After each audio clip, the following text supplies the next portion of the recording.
দর্শক, আপনারা দেখতে পাচ্ছেন যে সাবেক রাষ্ট্রপতি শাহাবুদ্দিন চুপ্পুর বিচারের দাবিতে তার বাসভবন ঘেরাও করেছে ছাত্র জনতা এবং একেবারে প্রকাশ্যে তাকে গণধোলাই দিচ্ছে ছাত্র জনতা মিলে। পদত্যাগপত্র জমা দেওয়ার পর থেকে বঙ্গভবনে হামলায় সাংবাদিক সহ আহত হয়েছে সদ্য বিদায়ী রাষ্ট্রপতি মোহাম্মদ শাহাবুদ্দিন। এ সময় দৈনিক কালের কণ্ঠের জেলা প্রতিনিধি ও স্থানীয় এক সাংবাদিক সহ আহত হয় 10 থেকে 15 জন। খবর পেয়ে পুলিশ গিয়ে পরিস্থিতি নিয়ন্ত্রণে আনে। সদ্য বিদায়ী রাষ্ট্রপতি মোহাম্মদ শাহাবুদ্দিন বাসভবনে হামলা এবং ভাঙচুরের ঘটনা ঘটেছে, এতে তার ছেলে, ভাই সহ 4 জন আহত হয়েছেন। সন্ধ্যায় এই ঘটনা ঘটে। রাতে উত্তপ্ত হয়ে ওঠে বঙ্গভবনের সামনের এলাকা। আন্দোলনকারীদের ছত্রভঙ্গ করতে সাউন্ড গ্রেনেড ছোড়ে পুলিশ। সাংবাদিক সহ আহত হন 5 জন। রাষ্ট্রপতি পদ থেকে মোহাম্মদ শাহাবুদ্দিনের বিদায় ঘিরে নতুন করে আলোচনায় এসেছে তার রাজনৈতিক অবস্থান ও কর্মকাণ্ড। এরই মধ্যে তার বিরুদ্ধে ওঠা একটি অভিযোগ সবচেয়ে বেশি আলোচনায় এসেছে যে অসুস্থতার কারণে বিদেশে সফরের কথা বলা হলেও পলাতক সাবেক প্রধানমন্ত্রী শেখ হাসিনার সঙ্গে নিয়মিত যোগাযোগ করতেন তিনি, আর এটি সরকারের আস্থায় বড় ধরনের প্রভাব ফেলেছিল। অবৈধভাবে ব্যাংক দখলের অংশীদার ছিলেন সাবেক রাষ্ট্রপতি শাহাবুদ্দিন চুপ্পু। ভুয়া একটি কোম্পানির নাম দেখিয়ে এস আলমের সাথে ব্যাংক দখলের অংশীদার ছিলেন সাবেক রাষ্ট্রপতি চুপ্পু। তিনি আওয়ামী লীগের রাষ্ট্রপতি, ভোট ডাকাতি করে এই ভোট ডাকাত রাষ্ট্রপতিকে বঙ্গভবনে বসিয়ে দিয়েছে। 1 নম্বর অপরাধী তিনি, ভোট ডাকাত রাষ্ট্রপতি। 24-এর গণ অভ্যুত্থানে যতগুলো খুন হয়েছে, শহীদ হয়েছে, সবগুলো রাষ্ট্রপতির নির্দেশে হয়েছে। রাষ্ট্রপতি শাহাবুদ্দিন চুপ্পু পদত্যাগ করার সাথে সাথে তার উপর হামলা এবং তাকে গণধোলাই দেওয়া হয়েছে। কে বা কারা কোথায় গণধোলাই দেওয়া হয়েছে, এই রাষ্ট্রপতি শাহাবুদ্দিন চুপ্পুর বর্তমান অবস্থা কি তা জানলে আপনি ইতিমধ্যে অবাক হতে বাধ্য।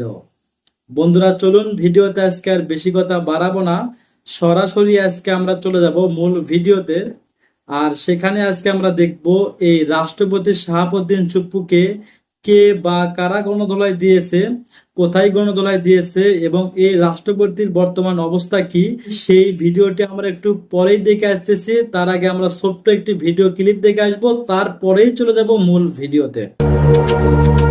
ইসলামী ব্যাংকের ৮০,০০০ কোটি টাকার শেয়ার কেলেঙ্কারিতে সাবেক রাষ্ট্রপতি মোহাম্মদ শাহাবুদ্দিন সরাসরি জড়িত। অভিযোগ আছে এই অর্থের বিশাল একটি অংশ ঢুকেছে তার পকেটে, যা ইতোমধ্যে পাচার করা হয়েছে সিঙ্গাপুরে। এদিকে আসন্ন বিপদ টের পেয়ে চিকিৎসার নামে সিঙ্গাপুরে পালানোর বন্দোবস্ত করছেন এই ফ্যাসিস্টের দোসর। আর এজন্যই দেশ থেকে পালানোর আগেই শাহাবুদ্দিনকে গ্রেফতারের দাবি উঠেছে। কিন্তু সমস্যা হচ্ছে, বিএনপি এই কুখ্যাত রাষ্ট্রপতিকে নিরাপদে বিদেশে পালাতে বিভিন্নভাবে সাহায্য করছে। পরিষ্কার সব অভিযোগ থাকার পরেও স্বরাষ্ট্রমন্ত্রী সালাউদ্দিন আহমেদ বললেন, আমরা শাহাবুদ্দিনের সহযোগিতা পেয়েছি, তার বিচার করা যাবে না। এখানেই লুকিয়ে আছে আসল প্রশ্ন, শাহাবুদ্দিন বিএনপিকে কি এমন সাহায্য করেছেন যে তাকে গ্রেফতার করা যাবে না? তবে কি ইলেকশন ইঞ্জিনিয়ারিংয়ে রাষ্ট্রপতিও জড়িত ছিলেন? শাহাবুদ্দিনকে গ্রেফতার করা আসলেই কি সম্ভব নয়? চলুন বিস্তারিত জেনে নেই। অনেক গুরুতর প্রশ্নের মুখে সদ্য পদত্যাগী রাষ্ট্রপতি মোহাম্মদ শাহাবুদ্দিন। আর্থিক অনিয়ম, ক্ষমতার অপব্যবহার, ইসলামী ব্যাংকে পঙ্গু করতে এস আলম গ্রুপকে সহায়তা করা সহ বিভিন্ন বিষয় এখন সামনে চলে আসছে। দেশে বিদেশে বিপুল সম্পদ গড়ার অভিযোগ রয়েছে শাহাবুদ্দিনের বিরুদ্ধে। শুধু তাই নয়, গুরুতর অভিযোগ হচ্ছে জুলাই ম্যাসাকারে তার সমর্থন থাকার বিষয়টিও। সম্প্রতি একটি প্রতিবেদনে ইসলামী ব্যাংকের ৮০,০০০ কোটি টাকার শেয়ার কেলেঙ্কারিতে মোহাম্মদ শাহাবুদ্দিনের জড়িত থাকার বিষয়টি উল্লেখ করা হয়েছে। তবে সংবিধানের ৫১ অনুচ্ছেদে রাষ্ট্রপতি থাকা অবস্থায় শাহাবুদ্দিনের সমস্ত অপরাধ মাফ হয়ে যাবার যে ক্ষমতা দেওয়া হয়েছে, সেই প্রশ্ন এখন টক অব দ্য কান্ট্রি। সংবিধানে রাষ্ট্রপতি থাকার কার্যকালকে দায়মুক্তি দেওয়া আছে, মানে রাষ্ট্রপতির সব অপরাধ মাফ হয়ে যাবে। আর এজন্যই ডক্টর ইউনূস জুলাই সনদ বাস্তবায়ন করতে চেয়েছিলেন, যেখানে রাষ্ট্রপতির অপরাধ মাফ করা হবে না বলে একটি ধারা ছিল। কিন্তু বিএনপি কিছুতেই জুলাই সনদ মানতে চায় না। এখানেই উঠে আসে আসল প্রশ্ন, তবে কি শাহাবুদ্দিনের সাথে বিএনপির গোপন আঁতাত হয়েছিল ইলেকশন ইঞ্জিনিয়ারিং নিয়ে? এমন প্রশ্ন এখন উঠে আসছে। অনেকে দাবি তুলেছেন, সংবিধান যেহেতু সংশোধন চায় না বিএনপি, তাহলে রাষ্ট্রপতি হিসাবে দায়িত্ব পালনের আগের ও পরবর্তী জীবনের কর্মকাল নিয়ে কোনো অনিয়ম, দুর্নীতি ও ক্ষমতার অপব্যবহারের অভিযোগ থাকলে সেটি অবশ্যই তদন্ত করা হবে। বিশেষ করে এখন পর্যন্ত দুর্নীতি দমন কমিশনের কমিশনার থাকার কর্মকাল ইসলামী ব্যাংকের পরিচালক ও ভাইস চেয়ারম্যান থাকা অবস্থায় তিনি যদি ক্ষমতার অপব্যবহার করে থাকেন এবং তার বিরুদ্ধে যদি জ্ঞাত আয় বহির্ভূত সম্পদ থাকার অভিযোগ ওঠে, সেটি অবশ্যই স্বচ্ছতা জবাবদিহির প্রশ্নে তদন্ত হওয়া উচিত। কিন্তু স্বরাষ্ট্রমন্ত্রী যেন শাহাবুদ্দিনকে সেফ এক্সিট দেওয়ার জন্য উঠে পড়ে লেগেছে। বিচার তো দূরের কথা, তিনি আরও চাচ্ছেন শাহাবুদ্দিনকে নিরাপত্তা দিতে। ধরে নিলাম রাষ্ট্রপতি থাকা অবস্থায় তার অপরাধ মাপ, কিন্তু আগের অপকর্মের বিচার কেন হবে না? মন্ত্রী সালাউদ্দিন বলছেন, সদ্য বিদায়ী রাষ্ট্রপতি মোহাম্মদ শাহাবুদ্দিন নিরাপত্তার জন্য আইন অনুযায়ী সব সুবিধা পাবেন। 6 মাস এসএসএফ সদস্যদের নিরাপত্তা পাবেন, এছাড়া পুলিশের নিরাপত্তা পাবেন। আমরা তার সহযোগিতা পেয়েছি, তাই তার গ্রেপ্তার বা অন্যান্য যে দাবি উঠেছে তা আমলে নেওয়া যাবে না। এই কথাগুলোই প্রমাণ করে ভেতরে অন্য কিছু ঘটছে। উল্লেখ্য, সদ্য পদত্যাগ করা মোহাম্মদ শাহাবুদ্দিন রাষ্ট্রপতি পদে আসীন হওয়ার আগে ইসলামী ব্যাংকের পরিচালক ও ভাইস চেয়ারম্যান, দুর্নীতি দমন কমিশনার ও বিচার ক্যাডারে কর্মরত ছিলেন। এছাড়া এস আলম গ্রুপ সংশ্লিষ্ট জেএমসি বিল্ডার্সেরও ভাইস চেয়ারম্যান ছিলেন তিনি। এসব দায়িত্ব পালনের সময় তার বিরুদ্ধে ক্ষমতার অপব্যবহার, এস আলম গ্রুপকে 2.25 লাখ কোটি টাকা বিদেশে পাচারে সহায়তা করা সহ অন্যান্য অপরাধের অভিযোগ তদন্তে প্রমাণ সাপেক্ষে তাকে বিচারের মুখোমুখি করার সুযোগ রয়েছে।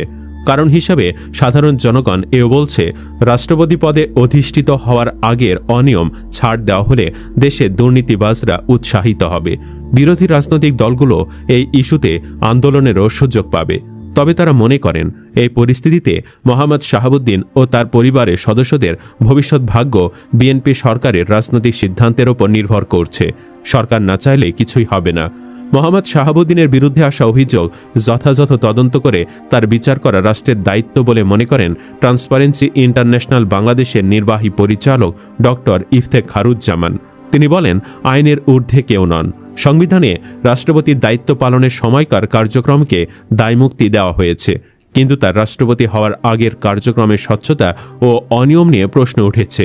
এসব ঘটনায় যথাযথ তদন্ত করে ব্যবস্থা নেওয়া উচিত। রাষ্ট্র যদি ব্যবস্থা নিতে ব্যর্থ হয় তখন তা নিয়ে প্রশ্ন উঠবে। এক প্রশ্নের জবাবে তিনি বলেন, বিএফআইইউ এর প্রতিবেদনে যেসব তথ্য উঠে এসেছে তা সত্য হয়ে থাকলে এ নিয়ে অবহেলার কোনো সুযোগ নেই। দেশে ব্যাংকিং সেক্টরে লুটপাটের হোতা এস আলমের ঘটনায় বিশাল চক্র রয়েছে। সবাইকে আইনের আওতায় আনা দরকার, নইলে এস আলমকে রক্ষা করা হচ্ছে এমন অভিযোগ ওঠা স্বাভাবিক। উল্লেখ্য, ছাত্রলীগ, যুবলীগ, আওয়ামী লীগ ও বাকশালের বিভিন্ন পদে থাকা মোহাম্মদ শাহাবুদ্দিন 1982 সালে বাংলাদেশ সিভিল সার্ভিস ক্যাডারে যোগ দেন। 2011 থেকে 2016 সাল পর্যন্ত দুর্নীতি দমন কমিশনের কমিশনার হিসেবে দায়িত্ব পালন করেন। এ সময় বিশ্বব্যাংক পদ্মা সেতু নির্মাণ প্রকল্পে দুর্নীতির অভিযোগ উত্থাপন করলে তিনি সেটি ধামাচাপা দেন। এছাড়া তিনি এস আলম গ্রুপেরও ঘনিষ্ঠ সহযোগী ছিলেন।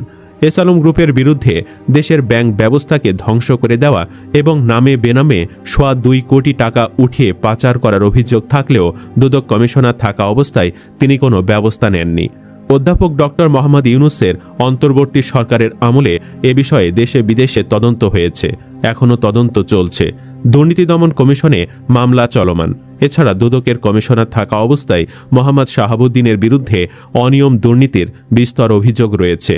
সংশ্লিষ্টরা জানান, ইসলামী ব্যাংক কেলেঙ্কারির ঘটনায় মোহাম্মদ শাহাবুদ্দিন সহ অন্যদের বিরুদ্ধে উচ্চ আদালতে মামলা চলমান রয়েছে। বিষয়টি এখনও নিষ্পত্তি হয়নি। এ বিষয়ে আইনজীবী শিশির মনির বলেন, ইসলামী ব্যাংক থেকে জেএমসি বিল্ডার্সের 24টি কোম্পানির নাম দিয়ে মোট 81.92% শেয়ার হস্তান্তর করেন। 2017 থেকে 2023 সালে রাষ্ট্রপতি হওয়ার পূর্ব পর্যন্ত শাহাবুদ্দিন চুপ্পু এসব শেয়ার জালিয়াতিতে জড়িত ছিলেন। কেননা তিনি তখন জেএমসি বিল্ডার্সের প্রতিনিধি পরিচালক হিসেবে ইসলামী ব্যাংকের দায়িত্ব পালন করে এসব শেয়ার অনুমোদন করেন। তিনি বলেন, রিটে আমাদের যাওয়া এস আলম কর্তৃক দখলকৃত শেয়ার তার উদ্যোক্তা, শেয়ার হোল্ডার বা প্রকৃত মালিকদের কাছে ফিরিয়ে দেওয়া। এছাড়া ঋণ জালিয়াতি ও শেয়ার জালিয়াতির অপরাধে অভিযুক্ত যেই হোক তাকে বিচারের আওতায় নিয়ে আসা। শুধু ইসলামী ব্যাংক নয়, পুরো ব্যাংকিং খাত ধ্বংসের পেছনে ছিলেন মোহাম্মদ শাহাবুদ্দিন। 2015 সালে বেসিক ব্যাংকের প্রায় 2037 কোটি টাকা হরিলুটের ঘটনায় দুদক 56টি মামলা করলেও ব্যাংকটির মূল কারিগর এবং তৎকালীন চেয়ারম্যান শেখ আব্দুল হাই বাচ্চু এবং পরিচালনা পর্ষদের কাউকে আসামি করা হয়নি।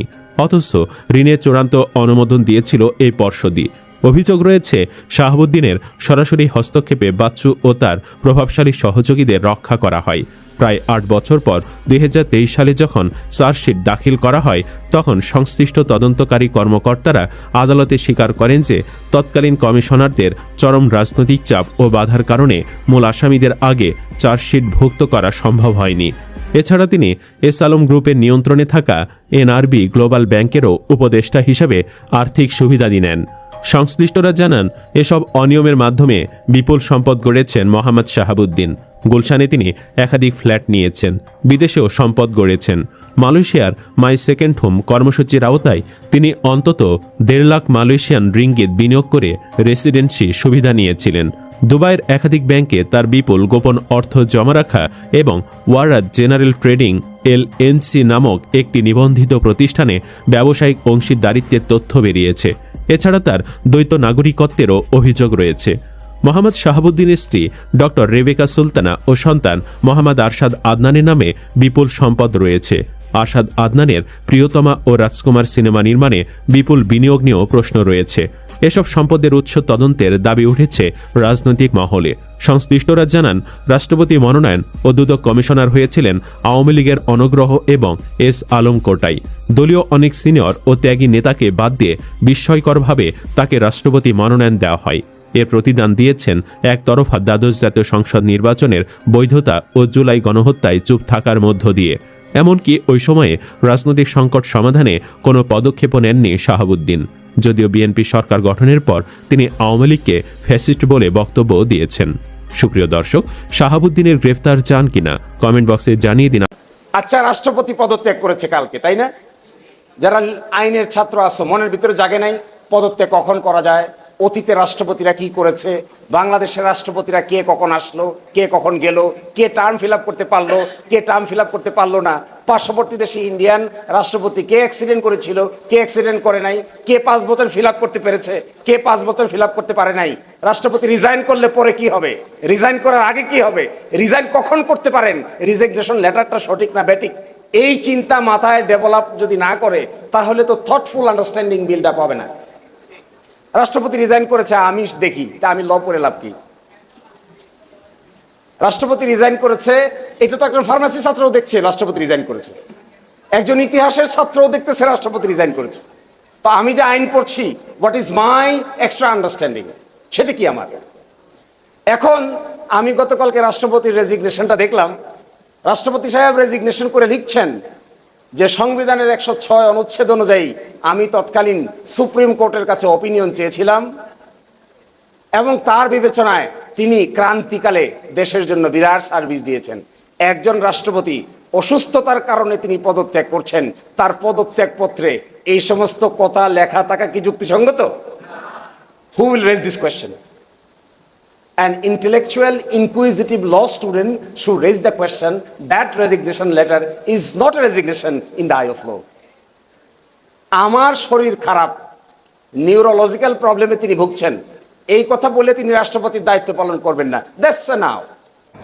বাংলাদেশের রাষ্ট্রপতি শাহাবুদ্দিন চুপ্পু পদত্যাগ করেছেন। যতদূর জানা যাচ্ছে যে পদত্যাগপত্রে তিনি লিখেছেন স্বাস্থ্যের কারণে তার এই পদত্যাগ। যদিও খবর নানা রকম ভাসছে, এই যে খবরগুলো ভাসছে তার মধ্যে সবথেকে বড় যে খবরটি সেটা হচ্ছে বিএনপি সরকারের প্রবল চাপেই তিনি পদত্যাগ করতে বাধ্য হয়েছেন। কেন বিএনপি সরকার তার উপরে ক্ষুব্ধ? এর একটা সম্ভাব্য কারণ আছে, সেটা হচ্ছে শেখ হাসিনা ভারতে নির্বাসিত বাংলাদেশের প্রধানমন্ত্রী শেখ হাসিনার সঙ্গে তার হঠাৎ নাকি যোগাযোগ হয়েছে। এই বিষয়ে এই খবরটা বাইরে আসার ফলে তার উপরে চাপ সৃষ্টি হয়েছে এবং সেই চাপের জন্যেই নাকি তিনি পদত্যাগ করেছেন। কি ঘটনা? এর বাইরে আরও কোনো ঘটনা থাকতে পারে, কোনো কারণ থাকতে পারে। বিএনপির মনে হতে পারে তাদের নিজেদের পছন্দের কোনো ব্যক্তিকে তারা রাষ্ট্রপতি করতে চান, সেটা খুব স্বাভাবিক, গণতন্ত্রে সেটা হয়ও। কিন্তু আসল কারণটা কি? যদি বিএনপির চাপের ফলে রাষ্ট্রপতি শাহাবুদ্দিন চুপ্পুকে পদত্যাগ করতে বাধ্য হতে হয়, তাহলে কেন সেই চাপ, আমরা আলোচনার মধ্যে আসব। প্রিয় দর্শক, রাজনীতিতে শেষ কথা বলে কিছু নেই, কথাটা বহুবার শোনা, কিন্তু যখন কোনো রাষ্ট্রের সর্বোচ্চ সাংবিধানিক পদ থেকে হঠাৎ করে কেউ বিদায় নেন, তখন সেই শেষ কথার পেছনে শুরু হয় হাজারটা নতুন প্রশ্ন। বাংলাদেশের রাজনীতিতে আবারও এটা এক বিশাল ভূকম্পন। রাষ্ট্রপতি মোহাম্মদ শাহাবুদ্দিন চুপ্পু পদত্যাগ, সরকারিভাবে বলা হচ্ছে স্বাস্থ্যগত কারণ, কিন্তু আসল ঘটনা কি আসলে এতটা সরল, নাকি এর পেছনে লুকিয়ে আছে এক অন্যরকম রাজনৈতিক থ্রিলার? কথাটা এজন্যই বলছি যে তারেক রহমানের সরকার প্রতিষ্ঠার পর রাষ্ট্রপতি শাহাবুদ্দিন চুপ্পু এবং এই সরকারের মধ্যে খুব ভালো একটা সম্পর্ক দেখা গিয়েছিল।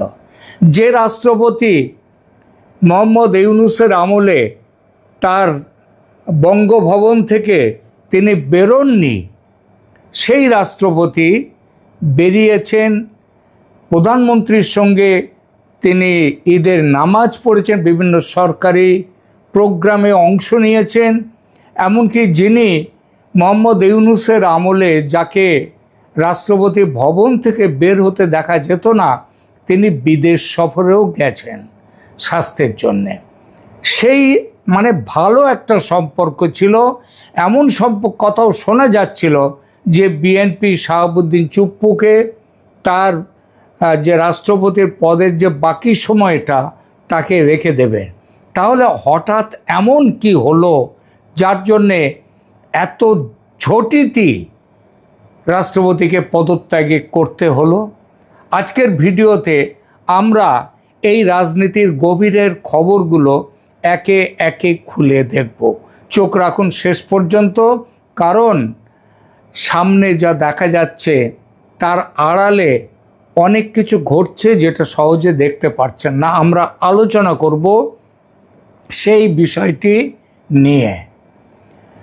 ঘটনাটা ঘটলো একেবারে আচমকা, যদিও গত কদিন ধরে গুঞ্জন চলছিল। অবশেষে সব জল্পনা সত্যি করে রাষ্ট্রপতি চুপ্পু সরে দাঁড়ালেন। কিন্তু সমস্যা হলো, যখনই কোনো রাষ্ট্রে এমন নাটকীয় পরিবর্তন হয়, তখনই বাতাসে গুঞ্জন ভাসে। আর এবার সেই গুঞ্জনের পারদ চড়েছে বহু গুণ, কারণ রাজনৈতিক মহলের অন্দরের খবর বলছে তারেক রহমানের নেতৃত্বাধীন বর্তমান বিএনপি সরকারের তরফ থেকে তৈরি হওয়া প্রচণ্ড রাজনৈতিক ও প্রশাসনিক চাপের মুখেই মূলত এই পদত্যাগপত্র জমা দিতে বাধ্য হয়েছেন রাষ্ট্রপতি। কিন্তু প্রশ্ন হলো, কেন হঠাৎ এতটা মারমুখী হয়ে উঠল সরকার? এমন কি ঘটল যে দেশের একজন সাংবিধানিক প্রধানকে এভাবে মাঝপথে বিদায় নিতে হলো? আর এখানেই আসল টুইস্ট। গল্পের মারপ্যাঁচ শুরু হয় ঠিক যেখান থেকে সেখান থেকেই। জানা যাচ্ছে রাষ্ট্রপতি সাহেব কয়েকদিন আগে চিকিৎসার জন্য বিদেশ সফরে গিয়েছিলেন, আর সেই বিদেশ সফরে গিয়ে তিনি এক মারাত্মক অপরাধ করে ফেলেছিলেন। কি সেই অপরাধ? গোপন সূত্রে খবর, রাষ্ট্রপতি মহোদয় নাকি বিদেশে বসেই টেলিফোনে কথা বলেছেন সাবেক প্রধানমন্ত্রী, যিনি বর্তমানে দেশবাসীর চোখের আড়ালে নির্বাসনে রয়েছেন ভারতে। সেই শেখ হাসিনার বর্তমান সরকারের সঙ্গে তার কথা হয়েছে। ব্যাস, এই একটা ফোনালাপি যেন বর্তমান সরকারের তারেক রহমান সরকারের গায়ে আগুন ধরিয়ে দিয়েছে। বর্তমান প্রশাসনের সোজা হিসেব, শেখ হাসিনা তো আনুষ্ঠানিকভাবে নিজের পদত্যাগ বা ক্ষমতা থেকে চলে যাওয়া নিয়ে বহু প্রশ্ন তুলেছেন এবং তার দল ও তিনি শেখ হাসিনা বিষয়টিকে এখনো বৈধ বলে দাবি করেন এবং বলেন যে বাংলাদেশের বৈধ প্রধানমন্ত্রী এখনো তিনি। এমত অবস্থায় দেশের রাষ্ট্রপতি যদি সেই সাবেক নেত্রীর সঙ্গে গোপন আলাপে লিপ্ত হন তবে তো কেল্লা ফতে, সরকার মারাত্মক আশঙ্কায় পড়ে গেল। দেখুন, আশঙ্কা যে সবসময় বাস্তবে থাকে তা নয়, আশঙ্কার জন্ম মনের মধ্যে এবং সরকারের মধ্যে। মনে যদি সেই প্রশ্নটা এসে যায়, সেই আশঙ্কা যদি এসে যায়, তাহলে সেটা অবাস্তব, মানে আশঙ্কা হতে পারে না এমন কথা হয় না। এখন আমাদের বড় প্রশ্ন হলো, এই আশঙ্কার কি আসলে কোনো ভিত্তি ছিল বা আছে, নাকি সরকার নিছক আতঙ্কে ভুগে এই সিদ্ধান্তটা নিল যে রাষ্ট্রপতিকে চলে যেতে হবে? আইনি বিশ্লেষকরা বলছেন আশঙ্কা অমূলক নয়, অমূলক ছিল না, তার ভিত্তি ছিল। বাংলাদেশের সংবিধান অনুযায়ী রাষ্ট্রপতি প্রজাতন্ত্রের এমন এক অনন্য স্তম্ভ যার সই ছাড়া বা যার ইশারায় বহু বড় সাংবিধানিক সিদ্ধান্ত তৈরি হতে পারে বা আবার শূন্যতাও তৈরি হতে পারে। সরকারের শীর্ষ মহলের ভেতরে একটা চরম ভীতি কাজ করতে শুরু করেছে যে রাষ্ট্রপতি শাহাবুদ্দিন চুপ্পু যদি সুযোগ বুঝে বা সাবেক প্রধানমন্ত্রীর সঙ্গে কোনো অদৃশ্য বোঝাপড়ার মাধ্যমে এমন কোনো সাংবিধানিক প্যাঁচ কষেন যা বর্তমান সরকারের বৈধতাকে চ্যালেঞ্জ করে, তাহলে তো পুরো দেশে এক আইনি গৃহযুদ্ধ বা সাংবিধানিক সংকট শুরু হয়ে যাবে। বিশেষত একটি আন্তর্জাতিক সমাজ, শুধু ভারত নয়, ভারতের সঙ্গে পশ্চিমা বিশ্ব এবং আমেরিকারও যোগাযোগ একটা চলছে যে তারেক রহমান সরকারের চীন প্রীতির কারণে তাকে ক্ষমতা থেকে সরিয়ে আবার শেখ হাসিনাকে ক্ষমতায় নিয়ে আসা। এবং এই প্রক্রিয়ার মধ্যে যদি শাহাবুদ্দিন চুপ্পু সায় দিয়ে দেন, যদি শেখ হাসিনা দেশে চলে যাওয়ার পর তিনি যদি বলেন যে শেখ হাসিনাই দেশের প্রধানমন্ত্রী, বৈধ প্রধানমন্ত্রী আছেন, এবং তাতে যদি বাংলাদেশের সেনা যদি তাতে কোনো রকমভাবে মত দেয়, সহমত হয়, তাহলে একটা ভয়ঙ্কর সাংবিধানিক মারপ্যাঁচ শুরু হয়ে যাবে। সংবিধানের মারপ্যাঁচ কেমন মারাত্মক হতে পারে তা তো আপনারা গত 2 বছরে হাড়ে হাড়ে টের পেয়েছেন বাংলাদেশে। তাই বর্তমান সরকার কোনো ঝুঁকি নিতে চায়নি। তারেক রহমানের সরকার পরিষ্কার বুঝেছে রোগ সারাতে হলে গোড়া থেকেই উপড়ে ফেলতে হবে। আর সেই গোড়াটা কে? গোড়াটা রাষ্ট্রপতি।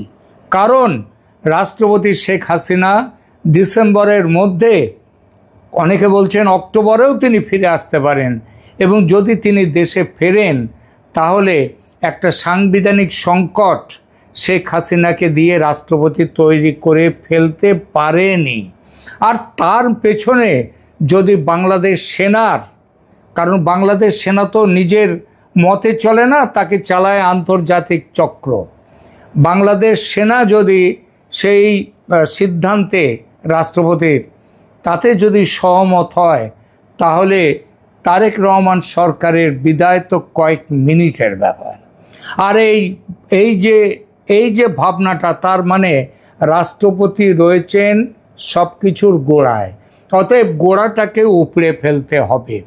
আর সেই সুদূর প্রসারী ভাবনা থেকেই রাষ্ট্রপতিকে বিদায় করে দিয়ে সেই সম্ভাব্য সাংবিধানিক রন্ধ্রপথ চিরতরে বন্ধ করে দেয়া হলো রাষ্ট্রপতিকে সরিয়ে।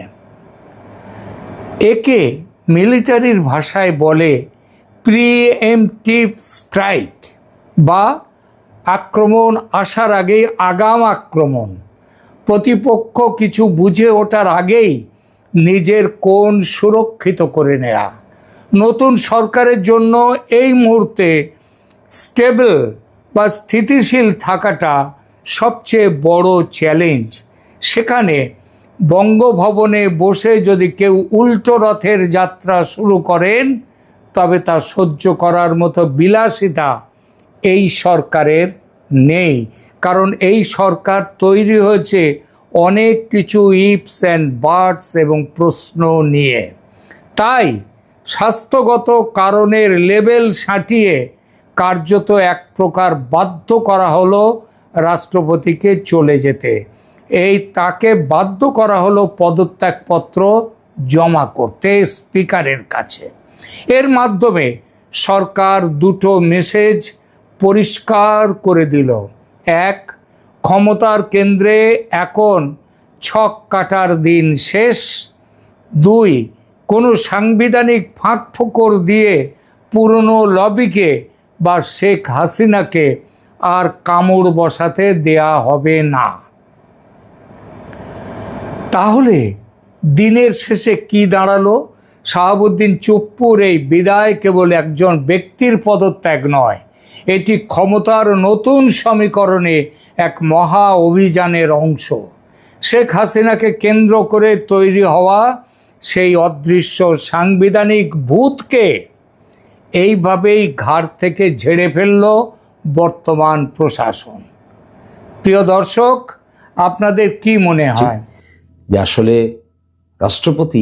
রাষ্ট্রপতি না থাকা অবস্থায় কোনো ফৌজদারি কার্যধারার অংশ হতে পারেন কিনা, কোনো মামলা দায়ের করা যাবে কিনা, ওয়ারেন্ট ইস্যু করা যাবে কিনা, এটি একটি আইনি বিতর্ক।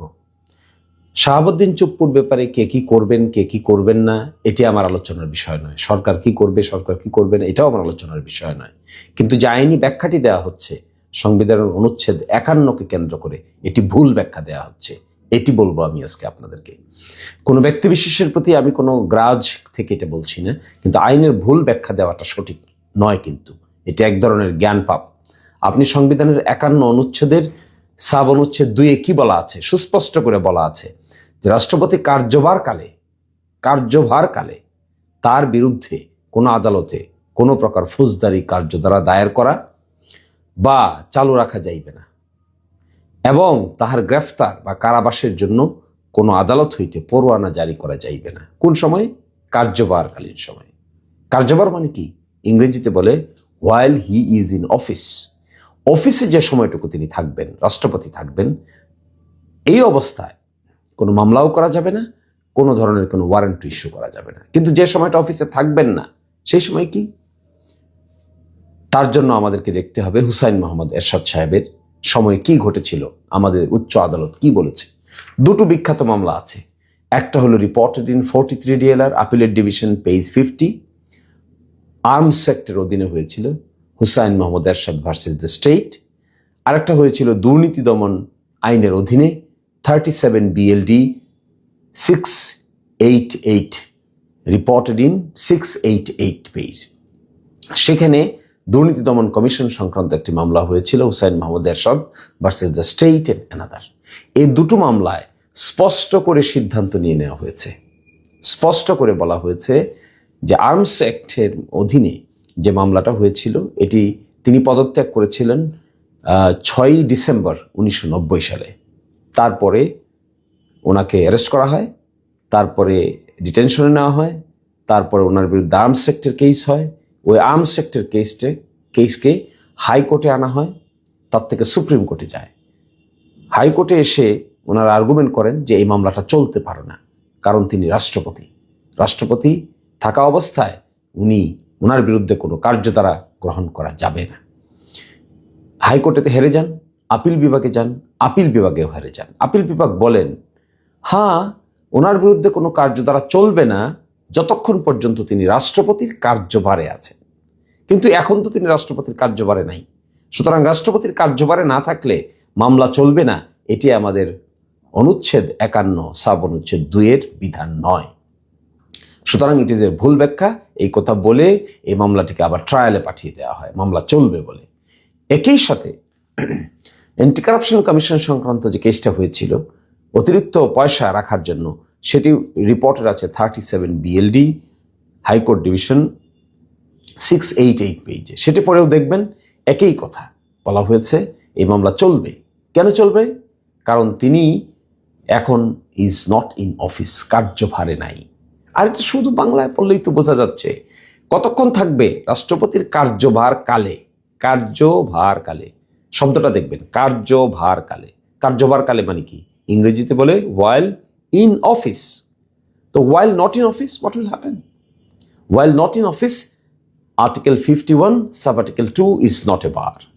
Is not a bar. এখানে বলা হয় নাই যে কোনো সময়ই তার বিরুদ্ধে কোনো ফৌজদারি মামলা দায়ের করা যাবে না।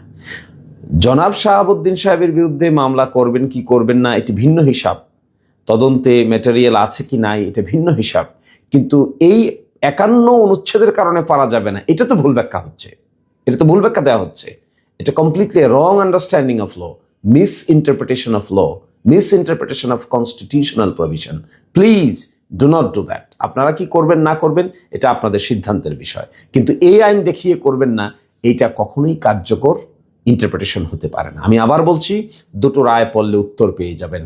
একটা আমাদের আপিলেট ডিভিশনের 43 DLR আপিলেট ডিভিশনের পেজ 50, আর একটা হলো 37 BLD high court division page 688। Answer will be clear. Conclusion is, কার্যভারে থাকা অবস্থায় ক্রিমিনাল কেস করা যাবে না, ওয়ারেন্টও জারি করা যাবে না। কার্যভারে না থাকলে অবশ্যই ক্রিমিনাল কেসও করা যাবে, ওয়ারেন্টও জারি করা যাবে। এমনকি কার্যভারের আগে তিনি যদি কোনো অপরাধ করে থাকেন তাহলে কার্যভারকালীন সময়ে মামলা করা যাবে না, কিন্তু কার্যভার থাকাকালীন অবস্থায়ও যদি তিনি ক্রিমিনাল অফেন্স করে থাকেন তার জন্য মামলা কার্যভার থেকে চলে যাওয়ার পরে করা যাবে। কার্যভারে থাকা অবস্থায় কোনো ক্রিমিনাল অফেন্স করলে যতদিন কার্যভারে আছেন ততদিন পর্যন্ত কোনো ক্রিমিনাল কেস করা যাবে না, ওয়ারেন্টও জারি করা যাবে না। কিন্তু কার্যভার থাকা অবস্থায় যদি অপরাধ করেন, এখানে যেরকম আর্মস অ্যাক্টে মামলা হয়েছিল, অ্যান্টি কারাপশন কমিশনের দুর্নীতি দমন কমিশনের আইনের অধীনে মামলা হয়েছিল, কার্যভারে থাকা অবস্থায় মামলা হয়েছে। ঘটনাগুলি ঘটেছিল কার্যভারে থাকা অবস্থায়। আর্মস অ্যাক্টের ঘটনা ঘটেছিল কার্যভারে থাকা অবস্থায়। দুর্নীতি দমন কমিশনের যে মামলা করেছিল ঘটনা ঘটেছিল কার্যভারে থাকা অবস্থায়, কিন্তু মামলা করতে হয়েছে কার্যভার থেকে মেয়াদ শেষ হওয়ার পরে কিংবা পদত্যাগের পরে। সুতরাং law is clear. Please do not make any confusion করার কোনো অর্থ নাই। অ্যাক্ট কি করবেন না করবেন this is up to you, but my humble request, please do not interpret the provision of the Constitution based on your own understanding. This is an universally understandable principles that, of course, a president will not be tried, will not be made any party to a criminal proceeding so long he is in office.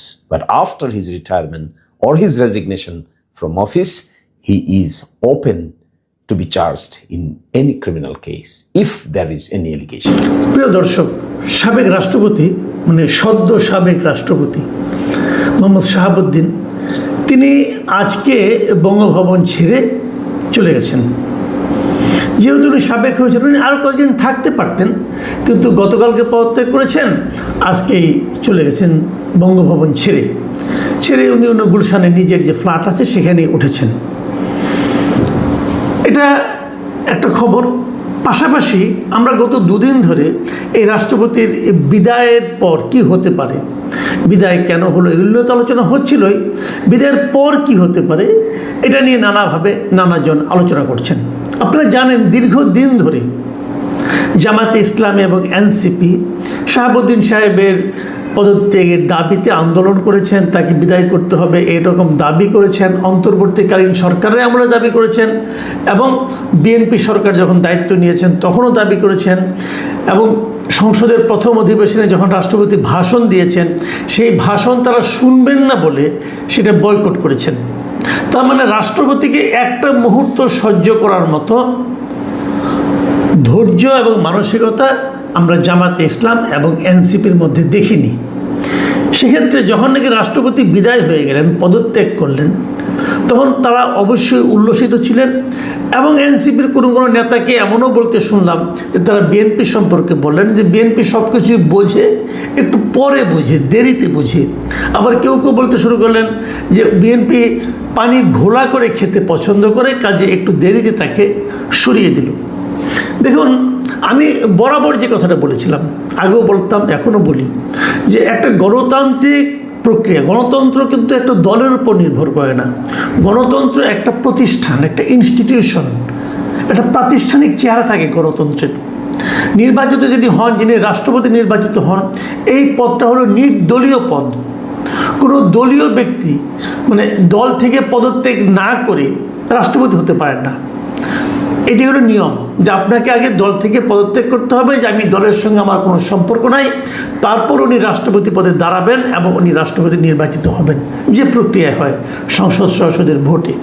কিন্তু যখন উনি রাষ্ট্রপতি হবেন তখন আর উনি কোনো দলের থাকবেন না, উনি পুরো দেশের হবেন, পুরো জনগণের হবেন। রাষ্ট্রপতি কিন্তু সরকারের অংশ নয়, বাট রাষ্ট্রপতি অ্যাবাভ দ্য গভর্নমেন্ট। রাষ্ট্রপতির পদটা সরকারের উপরের পদ, সরকারি কোনো পদ না কিন্তু এটা। তো যে কারণে রাষ্ট্রের সর্বোচ্চ ব্যক্তি যিনি হবেন উনি কোনো দলের প্রতি অনুগত থাকবেন না, উনি কোনো সরকারের প্রতিও অনুগত থাকবেন না। এটাই হলো তাত্ত্বিক অবস্থান, মানে কাগজে কলমে এভাবে রাষ্ট্রপতির পদটাকে নির্ধারণ করা হয়। তো রাষ্ট্রপতি যিনি হবেন তিনি সেরকমই থাকবেন। কিন্তু সেটা কি সম্ভব হয় আমাদের দেশে? হয় না। আমরা বারবার দেখেছি যে রাষ্ট্রপতি পদটাকে নানাভাবে অপদস্থ করা হয়, রাষ্ট্রপতিকে নিয়ে নানা রকম কথাবার্তা বলা। রাষ্ট্রপতি পদটাকে এতটাই গুরুত্ব দেওয়া হয় সংবিধান অনুযায়ী সবসময়ই।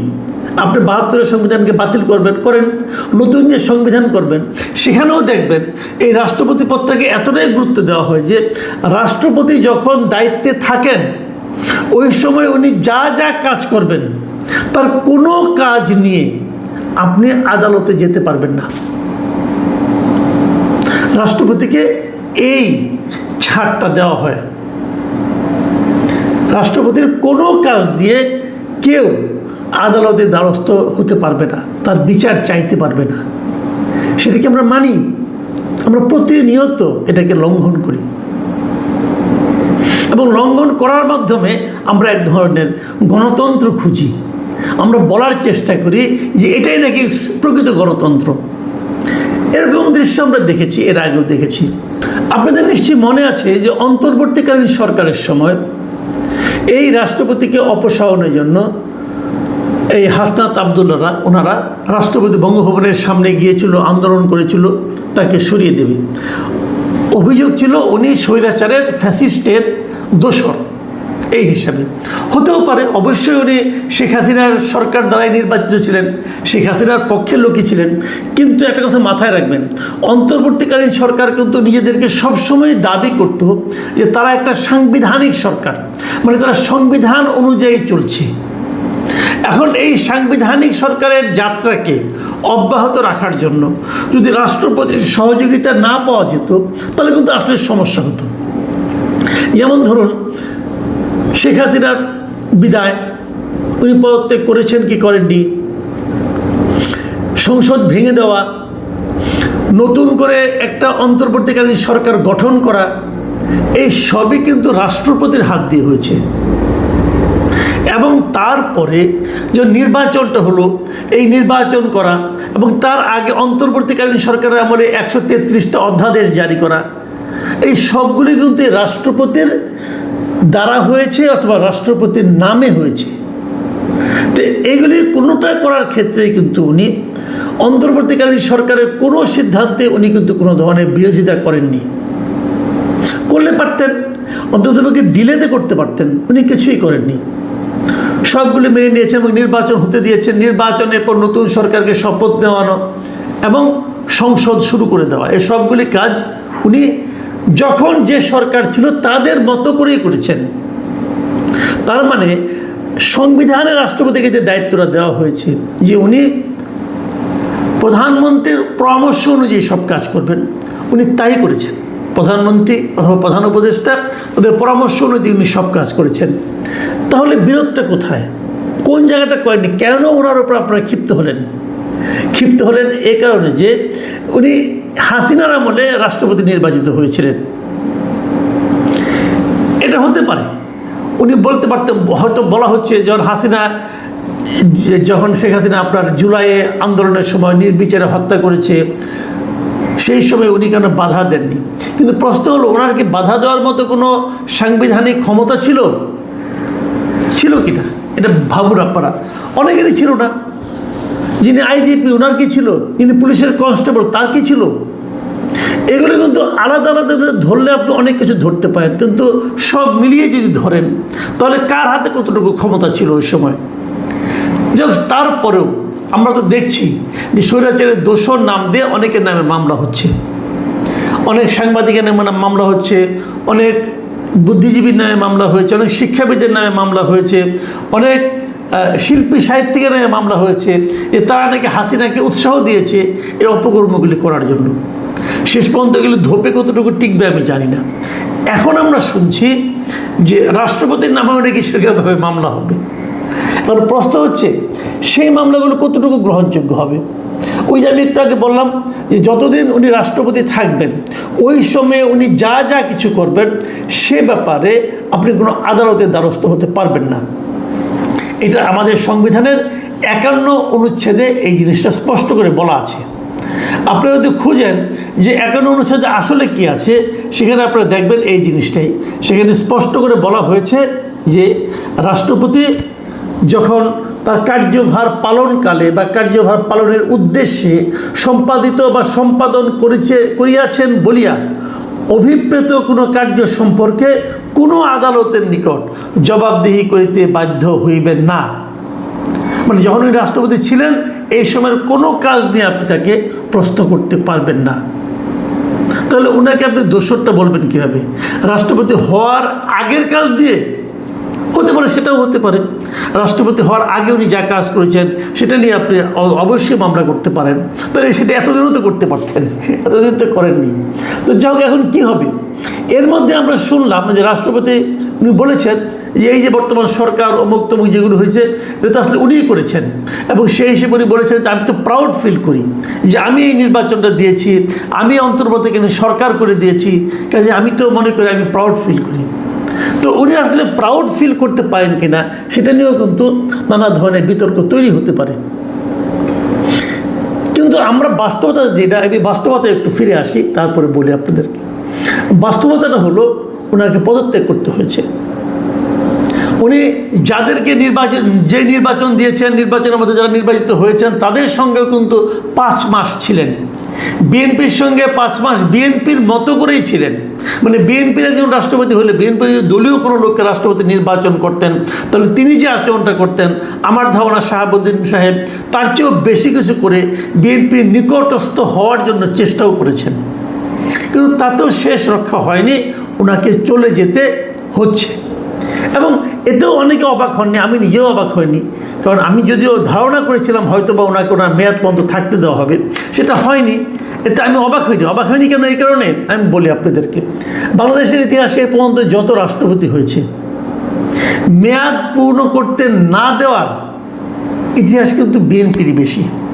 আমাদের অনেক রাষ্ট্রপতি যারা মেয়াদ পূর্ণ করতে পারেননি, তারা কেউ নিহত হয়েছেন অথবা অভ্যুত্থানের মাধ্যমে গেছেন। আমি আপনাদের যদি উদাহরণ দিয়ে বলি, আমি আপনাদের কয়েকজন রাষ্ট্রপতির কথা বলি তাহলে আপনারা ব্যাপারটা আরও ক্লিয়ারলি বুঝতে পারবেন। যেমন ধরুন, আমরা ধরি একদম প্রথম থেকে আমাদের প্রথম রাষ্ট্রপতি ছিলেন কে? বঙ্গবন্ধু শেখ মুজিবুর রহমান। উনি প্রথম এক দফা ছিলেন 71 থেকে 71 এপ্রিলে যে মুজিবনগর সরকারের আমল থেকে শুরু করে 72 জানুয়ারি পর্যন্ত মাত্র 1 বছরের মতো ছিলেন, 1 বছর 2 মাসের মতো। তারপরে আপনার 1 বছর না, 8 মাসের মতো ছিলেন, 8 মাস 26 দিন ছিলেন। তারপরে তো উনি দেশে আসলেন, এসে উনি আরেকজন রাষ্ট্রপতি বানালেন, আবু সাইদ চৌধুরীকে বানাইলেন। এর আগে সৈয়দ নজরুল ইসলামও কিন্তু কিছুদিন রাষ্ট্রপতি ছিলেন, ভারপ্রাপ্ত রাষ্ট্রপতি ছিলেন। উনিও কিন্তু ওনার মেয়াদ পূর্ণ করতে পারেননি। আমাদের দেশের রাষ্ট্রপতি মেয়াদ হলো 5 বছর। আবু সাইদ চৌধুরী তিনিও পূরণ করতে পারেন, তিনি 1 বছর 11 মাস 12 দিন ছিলেন। তারপরে এসেছিলেন মোহাম্মদুল্লাহ, এক ভদ্রলোক ছিলেন, এক অদ্ভুত লোক। একে নিয়ে বলতে গেলে একটা আলাদা একটা এপিসোডই করা যায় যে কেমন রাষ্ট্রপতি ছিলেন। উনি রাষ্ট্রপতি থেকে চলে যাওয়ার পরে এমপি ইলেকশনও করেছিলেন। যাই হোক, উনি ছিলেন মাত্র 1 বছর 1 মাস 1 দিন। তারপরে আবার যে 75-এর জানুয়ারিতে আবার বঙ্গবন্ধু শেখ মুজিবুর রহমান রাষ্ট্রপতি হয়েছিলেন। উনি ছিলেন মাত্র 6 মাস 21 দিন, তারপরে তো উনি নিহত হইলেন। তার মানে উনিও কিন্তু ওনার মেয়াদ পূর্ণ করতে পারেননি। তারপরে রাষ্ট্রপতি হয়েছিলেন খন্দকার মোস্তাক আহমেদ, ওই 75-এ 15 আগস্ট থেকে শুরু করে উনি 6 নভেম্বর পর্যন্ত ছিলেন। তারপর তাকে পদচ্যুত করা হয়। খন্দকার মোস্তাক আহমেদ ছিলেন মাত্র 2 মাস 22 দিন। এরপরে জিয়াউর রহমান যখন ক্ষমতায় আসলেন তখন উনি রাষ্ট্রপতির ক্ষমতায়, মানে উনি প্রধান সামরিক আইন প্রশাসক ছিলেন। তো ওই সময় রাষ্ট্রপতি বানানো হয় আবু সাদত মোহাম্মদ সাইমকে, বিচারপতি ছিলেন। উনি ছিলেন 1 বছর 5 মাস 15 দিন। তারপর তাকে সরিয়ে দিয়ে জিয়াউর রহমান নিজেই রাষ্ট্রপতি হন। এবং জিয়াউর রহমান প্রথম দফায় রাষ্ট্রপতি হন সামরিক উর্দি পরে। তখন উনি 1977-এর 21 এপ্রিল থেকে 78-এর 12 জুন পর্যন্ত ছিলেন, মানে 1 বছরের সামান্য বেশি। আবার তারপরে দ্বিতীয় দফায় নির্বাচিত হিসাবে উনি 1978-এর জুন থেকে 81 সালের 30 মে পর্যন্ত ছিলেন, মৃত্যুর আগ পর্যন্ত। এখন সেখানে হলো আপনার 3 বছরের মতো। তার মানে উনিও কিন্তু ওনার মেয়াদ পূর্ণ করতে পারেননি।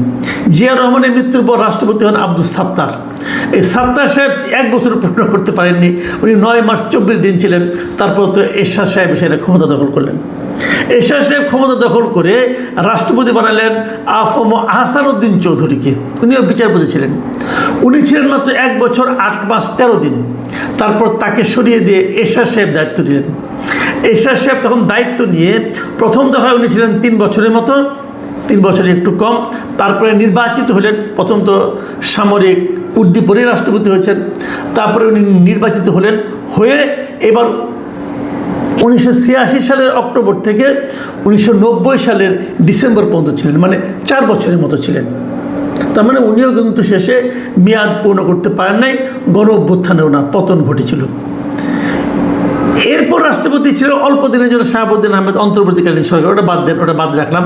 তারপরে বিএনপি ক্ষমতায় আসার পর রাষ্ট্রপতি হলেন আব্দুর রহমান বিশ্বাস। এই ভদ্রলোক প্রথমবারের মতো পূর্ণ মেয়াদে তার দায়িত্ব পালন করতে পেরেছেন। উনি একদম 5 বছর 1 দিন ছিলেন রাষ্ট্রপতি দায়িত্বে, মানে 5 বছরের চেয়ে 1 দিন বেশি ছিলেন উনি। তারপরে আওয়ামী লীগ ক্ষমতা আসলো। আওয়ামী লীগ এসে শাহাবুদ্দিন আহমেদ সাহেবকে বানালেন বিচারপতি শাহাবুদ্দিন আহমেদ। উনি পুরো 5 বছর ছিলেন, 5 বছর 1 মাস ছিলেন। বিচারপতি শাহাবুদ্দিন আহমেদ সাহেবের পরে বিএনপি যখন ক্ষমতায় এলেন 2001 সালে, তখন ওনারা রাষ্ট্রপতি বানালেন তাদের দলের একদম প্রতিষ্ঠাতা মহাসচিব যিনি ছিলেন ডক্টর AQM বদরুদ্দোজা চৌধুরীকে। উনি 2001 সালের 14 নভেম্বর দায়িত্ব নিলেন এবং ঠিক 7 মাস 7 দিনের মাথায় ওনাকে পদত্যাগ করতে হলো। এই প্রথম একজন সংসদীয় পদ্ধতিতে উনি পদত্যাগ করলেন, মানে উনি নিজে থেকে পদত্যাগ করলেন, কারণ ওনার দল ওনাকে তখন আর চাচ্ছিল না, ওনার দল ওনাকে বিশ্বাস করছিল না। বিচারপতি পদত্যাগ করার পর রাষ্ট্রপতি বানানো হলো ইয়াজউদ্দিন আহমেদ সাহেবকে। ইয়াজউদ্দিন আহমেদ সাহেব অমন হয় যে এই গণতান্ত্রিক প্রক্রিয়ার সবচেয়ে বেশি দিন রাষ্ট্রপতি ছিলেন। উনি রাষ্ট্রপতির দায়িত্ব পালন করেছেন 6 বছর 5 মাস 6 দিন। এতদিনের কারণে 5 বছর মেয়াদ শেষ হওয়ার পর তারপর অন্তর্বর্তীকালীন সরকার আসলো, এই যে সামরিক শাসন, সেনা সমর্থিত অন্তর্বর্তী সরকার, সে আমলে উনি ছিলেন। তারপরে আওয়ামী লীগ ক্ষমতায় আসলো। আওয়ামী লীগ ক্ষমতায় আসার পর তারও 2-3 মাস পরে উনি পদত্যাগ করলেন এবং তখন জিল্লুর রহমান রাষ্ট্রপতি হলেন। ইয়াজউদ্দিন আহমেদ বিএনপি সমর্থিত রাষ্ট্রপতি হয়েও, বিএনপির রাষ্ট্রপতি হয়ে কিন্তু ওনার মেয়াদ পূর্ণ হওয়ার পরেও বেশ কয়েকদিন ছিলেন আওয়ামী লীগের আমলে। এবং জিল্লুর রহমান সাহেব দায়িত্ব নিলেন 12 ফেব্রুয়ারি 2009 সাল। উনি ছিলেন 2013 সাল পর্যন্ত। তারপরে ওনার মৃত্যু হয়। মৃত্যু হওয়ার পর তারপর ওনার পদ শেষ হয়। উনিও মেয়াদ শেষ করতে পারেন, তার আগে ওনার মৃত্যু হয়। ওনাকে বাতিল করা হয় নাই অথবা অপসারণ করা হয়নি, উনি পদত্যাগ করেন নাই। তারপরে আসেন আব্দুল হামিদ, অ্যাডভোকেট আব্দুল হামিদ। উনি ছিলেন সবচেয়ে বেশি সময়, 2 দফা উনি রাষ্ট্রপতি ছিলেন। 10 বছর 1 মাস 10 দিন ছিলেন উনি, মানে 10 বছর পার হওয়ার পরেও আরও 1 মাস 10 দিন ছিলেন।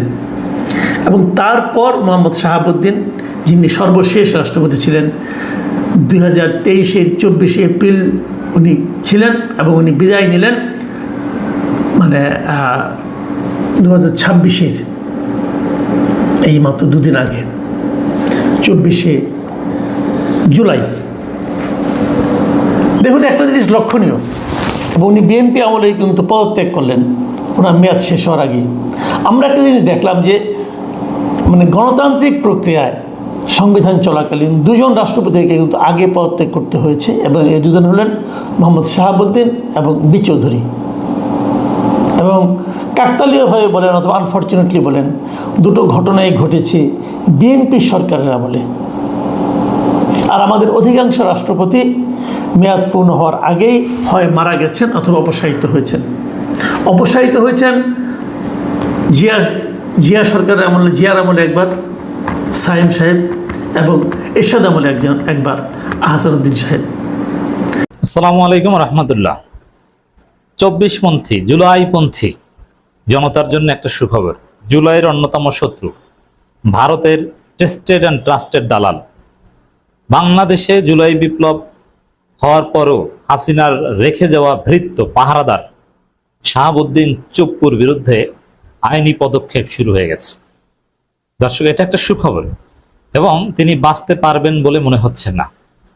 এ বিষয়ে বিএনপির মধ্যে সিভিয়ার এখতলাফ রয়েছে। বিএনপির ভিতরে যারা এসালমপন্থী, তারা শাহাবুদ্দিন চুপ্পুকে বাঁচাতে জোরালো চেষ্টা করছে, এটা নিয়ে আলাদা আলোচনা করছি। কিন্তু যতই চেষ্টা করেন না কেন, আইনের বেড়াজালে শাহাবুদ্দিন চুপ্পুকে ফাঁসতে হবে, আটকা পড়তে হবে। পরিস্থিতি সেদিকেই যাচ্ছে দর্শক। তবে বিরোধী দল হিসেবে জামাত ইসলামীর একটা ক্ষমতা বাংলাদেশে আছে। জামাত ইসলামীর চাওয়া বা জামাত ইসলামীর সাথে একদম রেড লাইন ক্রস করা বিএনপি সরকারের জন্য ঝুঁকিপূর্ণ। তো এই জায়গায় যেহেতু সরাসরি জামাতের ইন্টারেস্টের সাথে শাহাবুদ্দিন চুপ্পুর একটা কনফ্লিক্ট আছে, যেমন জামাতের ইসলামী ব্যাংক দখলের সাথে শাহাবুদ্দিন চুপ্পু জড়িত, তো জামাত নানান বিষয়ে কম্প্রোমাইজ করতে পারে। একদম আনকম্প্রোমাইজিং সেটা বলবো না, কিন্তু ইসলামী ব্যাংক প্রশ্নে এই শাহাবুদ্দিন চুপ্পুরা যেটা করেছে, এই জায়গায় জামাত কম্প্রোমাইজ করবে না। এই জন্যে শাহাবুদ্দিন চুপ্পুকে আটকাতে, শাহাবুদ্দিন চুপ্পুকে ফাঁসাতে, শাহাবুদ্দিন চুপ্পুকে আইনের আওতায় আনতে জামাত ইজ ভেরি সিরিয়াস। নেপথ্যে জামাত সিরিয়াসলি কাজ করছে। হ্যাঁ, উপরে উপরে কথার কথা বা বাক সর্বস্ব অনেক অবস্থান এনসিপির দেখছি, তারও গুরুত্ব আছে, কিন্তু ভিতরে ভিতরে শাহাবুদ্দিন চুপ্পুকে আইনের বেড়াজালে আটকাতে কাজ করছে জামাত। বিশেষ করে শাহাবুদ্দিন চুপ্পুর বিরুদ্ধে যে দুর্নীতির অভিযোগ, এসালম কাণ্ড, ইসলামী ব্যাংক কাণ্ড, নানান ক্ষেত্রে এগুলোর সমস্ত ফাইলপত্র পদত্যাগের পরেই জামাতের লোকজন নাড়াচাড়া দিয়েছে। জামাতের লোকজনেই বা জামাতপন্থীরা, যারা জামাত বলায় চলে, তারাই খবর দেখেন সাবেক রাষ্ট্রপতি শাহাবুদ্দিন চুপ্পুর বিরুদ্ধে ট্রাইব্যুনালে অভিযোগ দায়ের করেছে। কারা করছে আমি আসছি বিস্তারিত। এবং সেই এসালম কাণ্ডের যে ঘটনা, এটা যাতে তদন্ত করে বাংলাদেশ ব্যাংক, দুদক, বাংলাদেশ ব্যাংক তদন্ত করতে চাচ্ছে না, এটা আলাদা আলোচনা করবো। কেন চাচ্ছে না? ইটস ভেরি সিম্পল, যে বাংলাদেশ ব্যাংকের গভর্নর সরাসরি এসালমের দালাল, এসালম অ্যাপয়েন্টেড লোক, অতএব সে এসালম তো আর এক এসালমকে বাঁচাতে চাইবেই। কিন্তু জামাতপন্থী লোকজন এই ফাইলগুলো সব নাড়াচাড়া দিচ্ছে, এবং শিশির মনিরদের তৎপরতা দেখেন, কিভাবে কেন তাকে বিচারের আওতায় আনা যায় এই বিষয়ে বারবার বলছে। সাবেক রাষ্ট্রপতির বিরুদ্ধে ফৌজদারি অপরাধের মামলা থেকে শুরু করে যে কোনো মামলা করা যায়, কোনো সমস্যা নেই, রানিং রাষ্ট্রপতির বিরুদ্ধে করা যায় না। অতএব জামাতের এখানে একটা কঠিন তৎপরতা আছে। এ কারণেও শাহাবুদ্দিন চুপ্পু আটকে যেতে পারেন, যথেষ্ট সম্ভাবনা রয়েছে। তারপর রাজনীতির শেষ কথা বলে কিছু নেই। শাহাবুদ্দিন চুপ্পু একটা সমঝোতা করেছেন বিএনপির সাথে, যাতে তাকে বিদেশ যেতে দেওয়া হয়। বিদেশ যেতে দেওয়া এটা একটা সমঝোতা, এটা একদম কঠিনভাবে শাহাবুদ্দিন চুপ্পু গ্যারান্টি চেয়েছে যে আমাকে বিদেশ যেতে দেন, আমি পদত্যাগ করছি, আপনারা যা বলবেন ওইটা শুনবো, কিন্তু আমার পদত্যাগের পর বিদেশ যেতে দিতে হবে, আমি জেল খাটতে পারবো না। হ্যাঁ, এই শর্তে বিএনপিও রাজি হয়েছে, এই শর্তে বিএনপিকে সার্ভিস দিয়েছে, বিএনপি যা শিখিয়ে দিয়েছে সেটা বলেছে। কিন্তু সেটা বললো এই ধরনের কমিটমেন্ট থাকে না। যেমন ইউনূসের সাথে কিন্তু অনেক সমঝোতা বিএনপির সাথে ছিল, কিন্তু সেই সমঝোতা বিএনপি ক্ষমতা আসার পর কিন্তু অনেক কিছুই পল্টি মেরেছে। আবার ভারতের সাথে তারেক রহমানের অনেক সমঝোতা ছিল, কিন্তু বিএনপি ক্ষমতা আসার পর এগুলো অনেক ক্ষেত্রেই তারা পল্টি মেরেছে। ইট মিনস ক্ষমতা আসার আগের অনেক কথা বা ঘটনা ঘটার আগের অনেক সমঝোতা ঘটনা ঘটার পর থাকে না, বিজয়ী পক্ষ নিজের মতো করে ব্যাখ্যা দেয়। এখন চুপ্পুকে বিদেশ যেতে দেবে, দ্যাট মিনস সেফ এক্সিট জিতে দেবে, এ বিষয়ে বিএনপি চুপ্পু সরাসরি সমঝোতা হয়েছে, আমরা একদম নিশ্চিতভাবে জানতে পেরেছি। কিন্তু সেই সমঝোতার উপর বিএনপি শেষ পর্যন্ত নাও টিকতে পারে। এই সমঝোতা লঙ্ঘন করে চুপ্পুকে গ্রেপ্তার করতে পারে, বিদেশ যেতে বাধা দিতে পারে, এবং অলরেডি বিএনপির একটা অংশ সিরিয়াসলি চাচ্ছে যে চুপ্পুকে বিদেশ যেতে দেওয়া যাবে না, গ্রেপ্তার না করলেও বিদেশ যেতে দেওয়া যাবে না। তো সেখানে অলরেডি সিএমএইচে চিকিৎসা নিতে বলা হয়েছে যে আপনি সিএমএইচে ডাক্তার দেখান, আর ডাক্তার যদি দরকার হয় বিদেশ থেকে, আমিরে যেমন কথা বলেছেন যে বিদেশ থেকে আনবো, কিন্তু ভাই বিদেশ যাওয়ার নাম নিয়েন না, সেই জায়গায় চুপ আটকে যেতে পারে। এই যে দৃশ্যপট এতক্ষণ যেটা বললাম, এটা আমাদের জুলাইপন্থীদের জন্য একটা সুখবর যে জুলাইয়ের একজন সরাসরি জুলাইয়ের শত্রু, গণহত্যাকারীর দোসর, সে সেফ এক্সিট পাবে। এতদিন রাষ্ট্রপতি ছিল, এটাই তো আমাদের জন্য লজ্জার, এখন আবার সেফ এক্সিট পাবে, এটা হতে পারবে না। তবে যেভাবে চারদিকে তাকে চেপে ধরা হচ্ছে, মামলা, শিশির মনিরদের ব্যাখ্যা, এটা আমাদের জন্য নিঃসন্দেহে আনন্দের খবর। আর বিএনপির একটা অংশ এক্ষেত্রে আন্তরিক। এই যে সাবেক রাষ্ট্রপতি শাহাবুদ্দিনের বিরুদ্ধে ট্রাইব্যুনালের অভিযোগ দায়ের করা হয়েছে, এবং আইনমন্ত্রী তিনি কিন্তু এসালম গ্রুপের না, আইনমন্ত্রী একসময় বাম ছিলেন কিন্তু এসালম গ্রুপের না। অতএব আইনমন্ত্রী এখানে সঠিক অবস্থানে আছেন, তিনি বলছেন যে না, অবশ্যই আমরা গুরুত্বের সাথে দেখব তার বিরুদ্ধে মামলা হলে, অভিযোগ হলে। অতএব আইনমন্ত্রী যে বক্তব্য, তাতে তাকে সেফ এক্সিট দেওয়ার সুযোগ নাই। তাই আইনমন্ত্রীর এই বক্তব্য পজিটিভ। সালাউদ্দিন আহমেদ এসালামের লোক, তার বক্তব্য আলাদা আলোচনা করব। সদ্য সাবেক রাষ্ট্রপতি মোহাম্মদ শাহাবুদ্দিনের বিরুদ্ধে ওঠা দুর্নীতির অভিযোগ সরকার গুরুত্বের সঙ্গে পর্যালোচনা করছে বলে জানিয়েছেন আইনমন্ত্রী। অভিযোগের তদন্ত শেষে জনস্বার্থ বিবেচনা আইন অনুযায়ী ব্যবস্থা নেওয়া হবে বলেও জানান তিনি, এবং ব্যবস্থা নেওয়ার সুযোগ আছে বলেই তিনি বলছেন যে ব্যবস্থা নেওয়া হবে। এর আগের খবর, জুলাই অভ্যুত্থানে মানবতা বিরোধী অপরাধের ঘটনায় সদ্য সাবেক রাষ্ট্রপতি মোহাম্মদ শাহাবুদ্দিনের বিরুদ্ধে তদন্ত চেয়ে আন্তর্জাতিক অপরাধ ট্রাইব্যুনালে অভিযোগ দায়ের করা হয়েছে। বাংলাদেশ আজাদ পার্টির পক্ষ থেকে ট্রাইব্যুনালে অভিযোগ দায়ের করা হয়। এই আজাদ পার্টিকে আবার অনেকে বলছেন জামাতের সিটিং। যাই হোক, জামাত ঘনিষ্ঠ, এতে কোনো সন্দেহ নেই। অভিযোগ দায়ের বিষয়টি নিশ্চিত করেছেন অবসরপ্রাপ্ত কর্নেল হাসিনুর রহমান। কর্নেল হাসিনুর রহমান তিনি কিন্তু জামাতের সাথে চলেন, জামাতের বিভিন্ন সেমিনারে থাকেন, এবং তিনি বর্তমানে কর্নেল হাসিন জামাত, কথা আমি বলবো না, তিনি ভালো মানুষ, এটা হচ্ছে আসল কথা। তিনি বাংলাদেশপন্থী, তিনি দেশপ্রেমিক, আর তার আসল পরিচয় তিনি ভারতের আধিপত্যবাদের বিরুদ্ধে একজন সৈনিক। আর এই মুহূর্তে তার পলিটিক্যাল অ্যালাইনমেন্টটা জামাতের সাথে মিলে গেছে, ভবিষ্যতে হয়তো বা জামাতের সাথে অ্যালাইনমেন্ট নাও থাকতে পারে। তো সেই জায়গায় কর্নেল হাসিনরা এই বিষয়ে কাজ করছেন, আমার অত্যন্ত শ্রদ্ধার তিনি। এর মানে এখানে পুরো জামাতের অ্যাপারেটাস কোনো না কোনোভাবে জড়িত, যে শাহাবুদ্দিন চুপ্পুকে ধরতে হবে। তো এই জায়গায় কেউ যদি রাজপথে আন্দোলন করে, প্রত্যেক দিন বিভিন্ন জায়গায় তার বিরুদ্ধে যত অভিযোগ আছে, প্রত্যেকটা অভিযোগের বিরুদ্ধে মামলা দায়ের করতে হবে, রাজপথে আন্দোলন করতে হবে। কোথায় যাবেন শাহাবুদ্দিন? কে তাকে সেফ এক্সিট দিবে? আমার মনে হয় যে জনগণ সোচ্চার থাকলে পারবেন। এনসিপি কথা বলছে, শুধু কথা বললে হবে না, দু একটা বিক্ষোভ মিছিল বা জোরালো চাপ দিতে হবে সরকারকে, যে না, চুপ্পুকে ধরাশয়ী করতে হবে। তো দর্শক, জুলাই গণঅভ্যুত্থানে এত মানুষ মারা গেলেও রাষ্ট্রপতি তিন বাহিনীর প্রধান হিসেবে শাহাবুদ্দিন নিজে যুদ্ধ ঘোষণা করতে পারতেন, কিন্তু সে সময় তিনি কোনো ভূমিকা রাখেননি। 5 আগস্ট পর্যন্ত আয়নাগার, গুম, খুন ইত্যাদি বিষয়ে তিনি কোনো প্রতিবাদ করেনি। এসব অপরাধে তার মনুসম্মতি ছিল, তাই এই অভিযোগ দায়ের করা হয়েছে। এই অভিযোগ তো তার পরোক্ষ সম্মতির অভিযোগ, কিন্তু সরাসরি দুর্নীতি, চুরি, বাটপাড়ির অভিযোগ যেগুলো আছে, সেগুলোর ফাইল সব ওপেন করছে জামাতের লোকজন। আপনি কোথায় পালাবেন? পদ্মা সেতু কেলেঙ্কারি ধামা চাপা দেওয়া, ইসলামী ব্যাংক কাণ্ড, 2013 সালে 30 লাখ টাকা ঘুষ নেওয়া, খাদ্য অধিদপ্তরের নিয়োগ পরীক্ষা দুর্নীতি ধামাচাপা দিতে, এবং আরো অতীতে তার বিচারক থাকা অবস্থায় অনেক ঘুষের কাহিনী বের হয়ে আসছে। তাতে বিএনপি যদি জাতির সাথে বেইমানি না করে, আইনমন্ত্রী যা চান সেই অনুযায়ী শাহাবুদ্দিন চুপ্পু ফেসে যেতে পারেন, ধরা পড়তে পারেন। একদিকে চাঞ্চল্যকর বলা যেতে পারে, আর একদিকে ভয়ঙ্কর বলা যেতে পারে। BBC Bangla, Times of Bangladesh এবং দেশ রূপান্তর, অন্তত বেশ কয়েকটি গণমাধ্যম চাঞ্চল্যকর তথ্য দিয়েছে। যে তথ্য প্রথম টাইমস অফ বাংলাদেশে প্রকাশিত হয়েছে, সেই তথ্য হচ্ছে সাবেক রাষ্ট্রপতি শাহাবুদ্দিন চুপ্পু তিনি বিএনপির সঙ্গে একটা মানে গোপন সমঝোতায় পদত্যাগ করতে রাজি হয়েছেন এবং সেই সমঝোতার নাম হচ্ছে বিদেশে গমন। বিশ্বাস হচ্ছে বিদেশে তিনি চলে যাবেন সেই শর্তে তিনি পদত্যাগের রাজি হয়েছেন, পদত্যাগের সমঝোতা হয়েছে বিএনপির সঙ্গে। এই ভয়ঙ্কর তথ্যটা দিচ্ছে গণমাধ্যম, যেটা বিবিসি বাংলাতেও প্রকাশিত হয়েছে।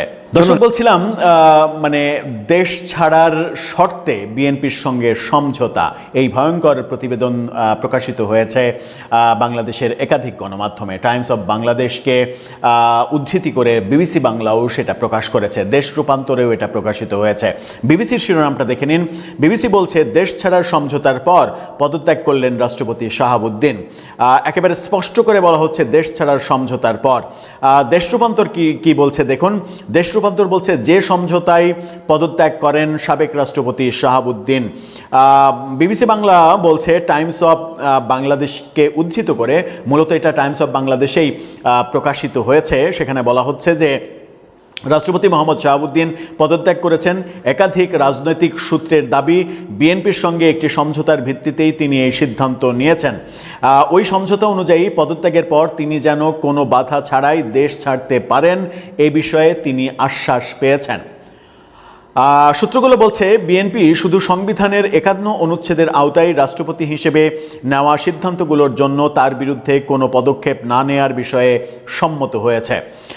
তবে রাষ্ট্রপতি হওয়ার আগে তার বিরুদ্ধে থাকা কোনো মামলা বা বিতর্কের দায় নিতে চায় না দলটি। বিএনপি নেতাদের মতে, আওয়ামী লীগ সরকারের আমলে নির্বাচিত হওয়ায় শাহাবুদ্দিনের দ্রুত দেশ ত্যাগ করাই নিরাপদ। পদত্যাগের পর গণমাধ্যমকে তিনি নিজেও জানান, শারীরিকভাবে কিছুটা সুস্থ হলে 10 থেকে 12 দিনের মধ্যে তিনি বিদেশে যাবেন। 10 থেকে 12 দিনের মধ্যে যদি বিদেশে যান তাহলে অলরেডি কিন্তু 3 দিন পেরিয়ে গেছে। এদিকে বিএনপির মহাসচিব মির্জা ফখরুল ইসলাম আলমগীর এ বিষয়ে মন্তব্য করতে অস্বীকৃতি জানিয়ে বলেন, আগামী 90 দিনের মধ্যে সংসদে নতুন রাষ্ট্রপতি নির্বাচিত হবেন এবং এ বিষয়ে দলের নীতি নির্ধারণী সভায় সিদ্ধান্ত নেওয়া হবে। এই প্রতিবেদন অনুযায়ী রাষ্ট্রপতি শাহাবুদ্দিনের পদত্যাগ এবং এ সংক্রান্ত সমঝোতার বিষয়টি জামাত ইসলামের কয়েকজন জ্যেষ্ঠ নেতাও আগেই জানতেন। ভয়ঙ্কর ব্যাপার, জামাতের কয়েকজন সিনিয়র নেতা আগেই জানতেন যে এরকম সমঝোতা বিএনপির সঙ্গে হয়েছে। এখানে খুব গুরুত্বপূর্ণ একটা ব্যাপার, সেটা হচ্ছে যে আমরা গতকালকেই আলোচনা করেছিলাম এটা নিয়ে, যে এই ইসলামী ব্যাংক নিয়ে যে মামলা, পুরনো মামলা 2024 সালের অক্টোবরে করা মামলা, সেই মামলায় শাহাবুদ্দিনকে জড়ানোর কিংবা ফাঁসানোর চেষ্টা করা হচ্ছে। এছাড়া দুদকের বিভিন্ন অভিযোগ তার বিরুদ্ধে রয়েছে, এরকম অভিযোগ করা হচ্ছে। এবং বিএনপি ওই শর্তটাই নাকি দিয়েছে যে রাষ্ট্রপতি থাকাকালীন, অর্থাৎ জুলাই আন্দোলন কেন্দ্রিক, আপনার বিরুদ্ধে কোনো ব্যবস্থা নেওয়া হবে না। 51 ধারা অনুযায়ী, 51 অনুচ্ছেদ অনুযায়ী আপনাকে দায় মুক্তি দেওয়া হবে। কিন্তু মানে তার আগে, রাষ্ট্রপতি হওয়ার আগে কিংবা পরে যদি কোনো ঘটনা ঘটে, সেই ঘটনার দায় বিএনপি নেবে না। রাষ্ট্রপতি বিদেশে গেলেই তার মানে সেফ একটা সিদ্ধান্ত হবে, এটাও মনে করে বিএনপি, সেটা দাবি করছে টাইমস অফ বাংলাদেশ এবং বিবিসি বাংলা। এই দাবিটা আমার কাছে মনে হয়েছে গ্রহণযোগ্য, এবং এই গ্রহণযোগ্য দাবি মানে ভেতরের এই বিড়ালটা বেরিয়ে আসলো বলেই এখন আমরা দুয়ে 4 মিলাতে পারি। বাংলাদেশ প্রতিদিনের সঙ্গে টেলিফোনে কথোপকথনে তিনি জানিয়েছিলেন 10-12 দিনের মধ্যেই তিনি বিদেশে যাবেন। তার মানে তার বিদেশে যাওয়াটা নিশ্চিত। বিদেশে যাওয়ার ক্ষেত্রে তিনি যেদিন যাবেন নিশ্চিত করেই সেটা গোপন রেখে যাওয়ার চেষ্টা করবেন, নতুবা যেটা হতে পারে সেটা হচ্ছে যে বিমানবন্দরে কোনো প্রতিবন্ধকতা তৈরির চেষ্টা হতে পারে বিরোধী পক্ষ থেকে, বিরোধী দলগুলো থেকে।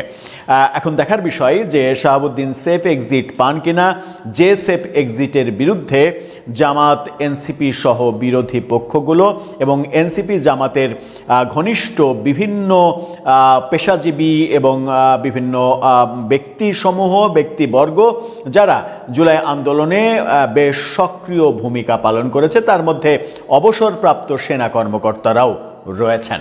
দর্শক, আপনার কাছে কি মনে হয় কি হতে চলেছে? বিএনপি মহাসচিবের নেতা স্বরাষ্ট্রমন্ত্রী সালাউদ্দিন আহমেদের আজকের বক্তব্য, যেটা যে রাষ্ট্রপতি হিসেবে তার ব্যাপারে বেশ কিছু সীমাবদ্ধতা রয়েছে এবং বিএনপি তার বিরুদ্ধে ওঠা অভিযোগগুলো আমলে নেওয়ার মতো মনে করছে না। এই যে বক্তব্য, এই বক্তব্যের সঙ্গে এই সমঝোতা, বিএনপির সঙ্গে সমঝোতার যে খবরটা দিচ্ছে টাইমস অফ বাংলাদেশ এবং বিবিসি বাংলা সহ বেশ কিছু গণমাধ্যম, সেটাই কি মিলে যাচ্ছে? যে কারণে বিদায়ী রাষ্ট্রপতিকে নিয়ে জামাতের ফাঁদে পা দিবে না বিএনপি। আমি মূল আলাপে যাওয়ার আগে প্রথম কথায় যেটি বলতে চাই যে আজকে যে বিএনপি ক্ষমতায়, এই বিএনপি ক্ষমতায় আসবার পেছনে রাষ্ট্রপতি, মহামান্য রাষ্ট্রপতি, বিদায়ী রাষ্ট্রপতি যদি স্ট্রিক্টলি মাটি কামড়ে ইউনূসের পুরো আমলটা পড়ে না থাকতেন, তিনি যদি চলে যেতেন চাপে আপোষে বা যে কোনোভাবে যদি চলে যেতেন, আজকে বিএনপি ক্ষমতায় আসতো না। আজকে নির্বাচন যেটি হয়েছে, সমঝোতার হোক আর যেভাবেই হোক, একটা নির্বাচন হয়েছে, একটা রাজনৈতিক দল অন্তত পক্ষে ক্ষমতায় আছে। বাংলাদেশের রাজনৈতিক দল আসলে দুটি, একটি আওয়ামী লীগ প্রধান রাজনৈতিক দল, দ্বিতীয় হচ্ছে বিএনপি। এই বিএনপি আওয়ামী লীগের বাইরে অন্য যেটা রাজনৈতিক দলই নয়, জামাত কোনো রাজনৈতিক দল নয়, কিন্তু আজকে কিন্তু রাষ্ট্র ক্ষমতায় সেটি বসে যেত। এই যার কারণে প্রথম আলাপটা এই কারণেই শুরু করতে চাই যে এই বড় একটি কারণেই রাষ্ট্রপতিকে কোনো প্রকার ডিস্টার্ব করবে না বিএনপি। আপনারা দেখতেই পাচ্ছেন যে বাংলাদেশের রাজনীতির আকাশে আরো একটি নাটকীয় অধ্যায়ের জট খুলল। পদত্যাগের ঠিক দুদিনের মাথায় সরকারি বাসভবন বঙ্গভবন ছাড়লেন সদ্য বিদায়ী 22তম রাষ্ট্রপতি মোহাম্মদ শাহাবুদ্দিন। তবে তিনি বঙ্গভবন ছাড়লেও তাকে ঘিরে শুরু হওয়া রাজনৈতিক বিতর্কের পারদ কিন্তু একটুও কমেনি। একদিকে আইনি সুরক্ষা ও সুরক্ষার চাদর, অন্যদিকে গ্রেপ্তারের জোরালো দাবি। কারা গ্রেপ্তার করছে? জামাত এবং তাদের যে বিভিন্ন ব্যানার, এনসিপি তাদের অন্যান্য যে ব্যানারগুলো সেগুলো থেকে দাবি করছে, কিন্তু এই দাবি বিএনপির কাছে ধোপে টিকবে না। আমি শুরুতেই বললাম যে আজকে বিএনপি ক্ষমতায় এসছে রাষ্ট্রপতির দৃঢ় অবস্থানের কারণে, নইলে আজকে রাজনৈতিক দল বহির্ভূত, রাষ্ট্র বহির্ভূত আজকে ক্ষমতার মসনদে স্থায়ীভাবে, দীর্ঘস্থায়ীভাবে বসে যেত। এই ঘটনার কৃতজ্ঞতার নিদর্শন স্বরূপই রাষ্ট্রপতিকে বিএনপি বাজাবে না। ঘটনার সূত্রপাত গত 24শে জুলাই। ওই দিন সম্পূর্ণ শারীরিক অসুস্থতার কারণ দেখিয়ে দেশের 22তম রাষ্ট্রপতি হিসেবে পদত্যাগ করেন মোহাম্মদ শাহাবুদ্দিন গত শুক্রবার। সংবিধান অনুযায়ী 5 বছরের মেয়াদে রাষ্ট্রপতি নির্বাচিত হলেও তিনি দায়িত্ব পালন করতে পেরেছেন প্রায় 3 বছর 3 মাস। তার পদত্যাগের পর সংবিধানের বিধি অনুযায়ী বাংলাদেশের জাতীয় সংসদের স্পিকার হাফিজ উদ্দিন আহমেদ ভারপ্রাপ্ত রাষ্ট্রপতির দায়িত্ব গ্রহণ করেছেন। পদত্যাগের 2 দিন পর অর্থাৎ আজ রোববার দুপুর 2:30টার দিকে তিনি আনুষ্ঠানিকভাবে তার সরকারি বাসভবন বঙ্গভবন ছেড়ে যান। বঙ্গভবন ত্যাগ করার পর মিস্টার শাহাবুদ্দিন সরাসরি ঢাকার গুলশানে অবস্থিত তার ব্যক্তিগত বাসভবনে গিয়ে উঠেছেন বলে খবর পাওয়া গেছে। এখন প্রশ্ন উঠেছে যে পদত্যাগের পর বিদায়ী এই রাষ্ট্রপতির আইনি সুরক্ষা ও নিরাপত্তা ব্যবস্থা ঠিক কেমন হবে? এ বিষয়ে স্বরাষ্ট্রমন্ত্রী সালাউদ্দিন আহমেদ গণমাধ্যমের সামনে আজ গুরুত্বপূর্ণ তথ্য তুলে ধরেছেন। রোববার ঢাকায় সচিবালয়ে সাংবাদিকদের মুখোমুখি হয়ে স্বরাষ্ট্রমন্ত্রী অত্যন্ত স্পষ্ট ভাষায় জানান যে দেশের সংবিধানে মহামান্য রাষ্ট্রপতিকে বিশেষ কিছু সুবিধা ও অধিকার দেওয়া হয়েছে। সংবিধানের এই বিশেষ বিধির কারণে বিদায়ী রাষ্ট্রপতির বিরুদ্ধে কোনো আদালতে ফৌজদারি আইনে সরাসরি মামলা করা যায় না। স্বরাষ্ট্রমন্ত্রী বলেন তিনি সাংবিধানিকভাবে দায়িত্ব পালন করেছেন এবং সংবিধানের বিধিবিধান অনুসারে তা করেছেন। আমরা মহামান্য রাষ্ট্রপতির কাছ থেকে সম্পূর্ণ সহযোগিতা পেয়েছি। আমি শুরুর দিকে যেটি বলেছিলাম, তিনি সহযোগিতা না করলে, তিনি সংবিধানের মধ্যে না থাকলে আজকে বিএনপি ক্ষমতায় আসতে পারত না। এখন পদত্যাগের পরও সংবিধান অনুসারে তিনি প্রিভিলেজড এবং তার ইমিউনিটি বা আইনি সুরক্ষার অধিকার রয়েছে। ফলে ফৌজদারি অপরাধ বা এই জাতীয় বিষয়ে কোনো আদালতে তার বিরুদ্ধে মামলা করা যাবে না। তিনি আরো স্পষ্ট করেন যে দায়িত্ব ছেড়ে দেওয়ার পরও একটি নির্দিষ্ট সময় পর্যন্ত সাবেক রাষ্ট্রপতিকে নিরাপত্তা ও সুরক্ষার বিধান সংবিধানে রয়েছে। সেই অনুযায়ী মোহাম্মদ শাহাবুদ্দিনকে পূর্ণ সুরক্ষা ও নিরাপত্তা প্রদান করা হবে। তার নিরাপত্তার বিস্তারিত তুলে ধরে স্বরাষ্ট্রমন্ত্রী জানান, সাবেক রাষ্ট্রপতি আইনানুগভাবে যেসব সুযোগ সুবিধা পাওয়ার যোগ্য তিনি তার প্রতিটি সুবিধা পাবেন। বিশেষ করে তার প্রোটেকশনের জন্য এসএসএফ এবং পিজিআর সুবিধা পাওয়ার যে 6 মাসের বিধান রয়েছে তা তিনি পাবেন। পাশাপাশি পুলিশ এবং রাষ্ট্রের অন্যান্য নিরাপত্তা সংস্থার মাধ্যমে তার নিরাপত্তার যাবতীয় ব্যবস্থা গ্রহণ করা হবে। আওয়ামী লীগ সরকারের সময় নির্বাচিত হওয়া এই রাষ্ট্রপতি পদত্যাগ করার পর থেকেই তাকে গ্রেপ্তার করে দ্রুত বিচারের আওতায় আনার জোর দাবি তুলেছে কয়েকটি রাজনৈতিক দল ও সংগঠন। এই কয়েকটির এগুলো সবগুলোর পেছনে জামাত। এদের মধ্যে প্রধানত রয়েছে জাতীয় নাগরিক পার্টি, জামাত, বাংলাদেশ খেলাফত মজলিস ওই জামাত জোট এবং ইনকিলাব মঞ্চ এই জামাত। তবে রাজপথের এসব দাবি ও অভিযোগ প্রসঙ্গে সরকারের অবস্থান একেবারে ভিন্ন।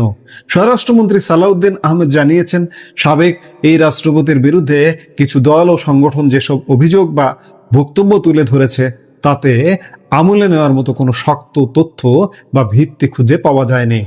বিভিন্ন রাজনৈতিক দল বা বিরোধী দলের পক্ষ থেকে যেমন এনসিপি ও অন্যান্যরা তার বিরুদ্ধে কিছু অভিযোগ উত্থাপন করছেন, তারা সেটা করতেই পারেন, এটা তাদের মত প্রকাশের স্বাধীনতা, কিন্তু আইনি বা দাপ্তরিকভাবে আমলে নেওয়ার মতো কোনো বক্তব্য সেখানে নেই। স্বরাষ্ট্রমন্ত্রীর স্পষ্ট কথা।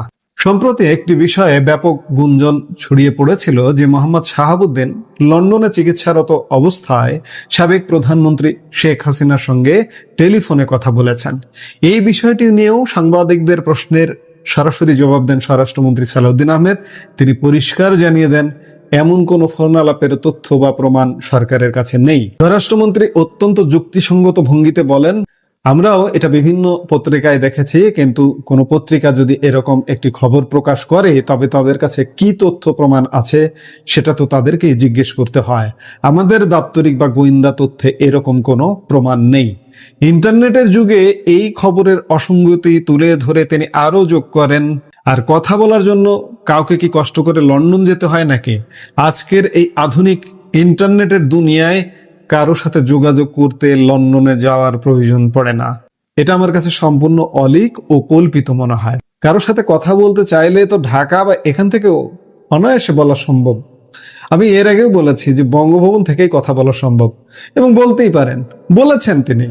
তার নিয়োগদাতা প্রধানমন্ত্রী শেখ হাসিনা তার সঙ্গে কথা অবশ্যই বলেছেন। কথা না বলে কি তিনি রিজাইন দিয়েছেন? ভাই, আপনারা যারা বলেন তার বিরুদ্ধে কথা বলেন, এই যে আওয়ামী লীগ ভাব ধরে থাকে কিছু লোকজন, আওয়ামী লীগ ভাব ধরেও রাষ্ট্রপতি শাহাবুদ্দিনকে নিয়ে নানা রকম কটূক্তি করেন। এদের খোঁজ নিয়ে দেখেন, মাদ্রাসায় পড়ে এসে জীবনে কোনো না কোনো সময় শিবির করেছে, আজকে বিরাট আওয়ামী লীগ ভাব ধরছে। আপনি তলা খুঁজে দেখেন, আমার কথার যদি মিল না পান তারপরে আমাকে বলেন যে এই লোকটা এই কথা বলেছে। এরা আওয়ামী লীগের মধ্যে, আওয়ামী লীগ অন্তপ্রাণ আওয়ামী লীগ সমর্থকদের মধ্যে একটা বিভ্রান্তি তৈরির প্রচেষ্টা। আওয়ামী লীগের রাষ্ট্রপতি, তাকে আপনি যদি গালিগালাজ করেন, জামাত গালিগালাজ করে, জামাতের বিভিন্ন বেলার গালিগালাজ করে, সেই জামাতের সুরে আপনি কিভাবে কথা বলেন? আপনি আওয়ামী লীগ না, আপনি আওয়ামী লীগের ভেষ ধরে আছেন, আপনি আওয়ামী লীগের ছদ্মবেশে আছেন, আপনি মাদ্রাসা থেকে এসেছেন এবং জামাত আপনি শিবির করতেন। সদ্য বিদায়ী রাষ্ট্রপতি মোহাম্মদ শাহাবুদ্দিনের বিরুদ্ধে ওঠা দুর্নীতি সহ বিভিন্ন অভিযোগ নিয়ে কথা বলেছেন আইনমন্ত্রী আসাদুজ্জামানও। আজকে রোববার সাংবাদিকদের প্রশ্নের জবাবে তিনি জানান, সাবেক রাষ্ট্রপতির বিরুদ্ধে ওঠা বিভিন্ন অভিযোগ খতিয়ে দেখছে সরকার, তবে তদন্ত করতে গিয়ে তিনি যেন কোনোভাবেই অন্যায়ের শিকার না হন সেই বিষয়টিও নিশ্চিত করা হবে। আইনমন্ত্রী বলেন, আমরা একদিকে যেমন জনগণের সামাজিক ও রাজনৈতিক দাবিকে অত্যন্ত গুরুত্ব দেব, ঠিক তেমনি একই সাথে আমরা নিশ্চিত করব যেন অন্যায়ভাবে কেউ কোনো ধরনের শিকার না হন। সুতরাং পুরো বিষয়টি আমরা আইনি ও সাংবিধানিকভাবে পরীক্ষা নিরীক্ষা করে দেখছি। পরবর্তীতে আইন অনুযায়ী কি করণীয় আছে তা সরকার যথাসময়ে পদক্ষেপ হিসেবে দেখবে। বিদায়ী রাষ্ট্রপতির বিদেশ যাত্রায় কোনো ধরনের নিষেধাজ্ঞা জারি করা হয়েছে কিনা সাংবাদিকদের এই সংবেদনশীল প্রশ্নের জবাবে আইনমন্ত্রী কৌশলী ভূমিকা নেন। তিনি বলেন, এগুলো অত্যন্ত গোপনীয় বা কনফিডেন্সিয়াল বিষয়, এভাবে প্রকাশ্যে বা পাবলিকলি আমরা এই তথ্য বলতে পারবো না, কারণ ওপরের নিষেধাজ্ঞা আছে বা নেই তা রাষ্ট্রের নিরাপত্তার স্বার্থে যথাসময়ে আনুষ্ঠানিকভাবে প্রকাশ করা হবে। এখানেই প্রশ্ন, মহামান্য রাষ্ট্রপতি, বিদায়ী রাষ্ট্রপতি খুব শীঘ্রই তার শারীরিক একটু স্ট্যাবিলিটি আসার পরে তিনি হয়তো বিদেশে যাবেন। তার বিদেশ যাওয়ার এখন পর্যন্ত কোনো বিধিনিষেধ নেই এবং আমি বিশ্বাস করি যে বিএনপি সরকার হয়তো তার বিদেশ যাওয়ারও কোনো নিষেধাজ্ঞা দেবে না। তিনি নির্দ্বিধায় বিদেশে যাবে এবং ধারণা করি তিনি বিদেশে অবস্থান করতে পারেন, কারণ তার নিরবিচ্ছিন্ন চিকিৎসার প্রয়োজন হবে। চিকিৎসার প্রয়োজনে তিনি বিদেশে অবস্থান করতে পারেন। সুপ্রিয় দর্শক, পদত্যাগের পর বঙ্গভবন ছেড়ে গুলশানের বাসায় উঠলেও বিদায়ী রাষ্ট্রপতি মোহাম্মদ শাহাবুদ্দিনকে কেন্দ্র করে বাংলাদেশের রাজনীতিতে যে আইনি ও রাজনৈতিক সমীকরণ তৈরি হয়েছে তা বেশ জটিল। এক পক্ষে সংবিধান প্রদত্ত আইনি সুরক্ষা ও প্রোটোকল, আর অন্য পক্ষে ধন্যবাদ প্রিয় দর্শকবিন্দু, আমাদের ফুল ভিডিওটি দেখার জন্য আপনাকে জানাই অসংখ্য অসংখ্য ধন্যবাদ। বন্ধুরা, এতক্ষণ যে ভিডিও ফুটেজ দেখতে পেলেন যে রাষ্ট্রপতি শাহাবুদ্দিন চুপ্পুকে নিয়ে বর্তমান সোশ্যাল মিডিয়াতে ট্রেন্ডিং ঝড় উঠেছে, এই বিষয়টা আমরা কিন্তু সবাই কম বেশি জানি। এই রাষ্ট্রপতি শাহাবুদ্দিন চুপ্পুকে নিয়ে আপনাদের কি মন্তব্য? অনেকেই বলতেছে এই রাষ্ট্রপতি ছিলেন আওয়ামী লীগের দালাল, তিনি এই প্রথম রাষ্ট্রপতি, তিনি আওয়ামী লীগের সময় ছিলেন, বিএনপির সময় ছিলেন। এই রাষ্ট্রপতিকে নিয়ে আপনাদের কি মন্তব্য অবশ্যই কমেন্ট বক্সে কমেন্ট করতে ভুলবেন না। আর হ্যাঁ, এমন নিত্য নতুন আপডেট খবর সবার আগে পেতে চাইলে এখনই আমাদের এই ছোট্ট ইউটিউব চ্যানেলটি সাবস্ক্রাইব করুন। ধন্যবাদ।